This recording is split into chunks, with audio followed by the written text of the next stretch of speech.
Madam security এই রানি কেন নাইলো? Madam আমি এখন দেখতেছি এই বেটা কে নিয়ে দিল দিব একটা বাড়ি। ম্যাডাম একটা শার্ট ছিলাই দিয়েছিলাম।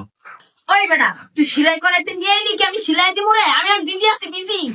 ম্যাডাম আপনি শার্টটা না সিলাইছিলাম আমার ইফটে মাটি হয়ে যাবো গা।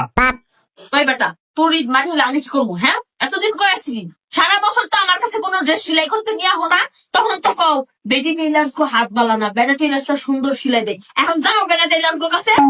আসলে বেটা টেলার্স হাতের কাজ সুন্দর। অর্ডার তো নেই দিতে গেছিলাম, অর্ডার তো নেয় নাই, উল্টা বাইরে গাদাই দিছে।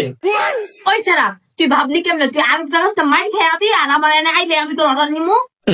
আপনি মায়া মানুষ না, মায়া মানুষের সবসময় ভালো মনের মানুষ হয়। শার্টটা একটু সিলাই দেন না ম্যাডাম। ওইটা তো ঠিক আছে, মায়া মানুষ গো মন ভালো হয়, কিন্তু আমার কাছে অনেক অর্ডার আছে। এই অর্ডারই তো আমি বানায় শেষ করতে পারতাম না ঈদের আগে। আপনি ঈদের পরে সিলাই দিয়ে নিত্য 3 দিন থাকে, আমি নাই 3 নাম্বার দিয়ে বললাম। আচ্ছা আচ্ছা ঠিক আছে, ঈদের পরে নিলে তাহলে অর্ডারটা নিলাম। আই সিকিউরিটি নাও, আর মাপটা নাও, মাপটা নিয়ে খাতা লিখে রাখো।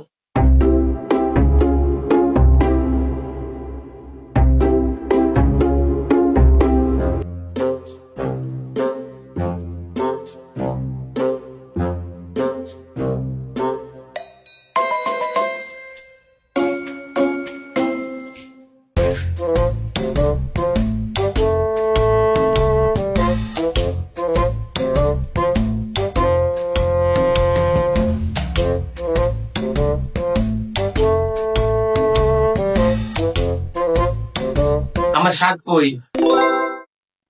শার্ট কই মানে? এই যে আপনার শার্টের কাপড়টা এখন আছেই। এখনো শার্ট সিলাই হয় নাই? আরে শার্ট তো সিলাইতে দিলেন 2 মিনিট আগে, এত তাড়াতাড়ি শার্ট কেমনে সিলানো হইব?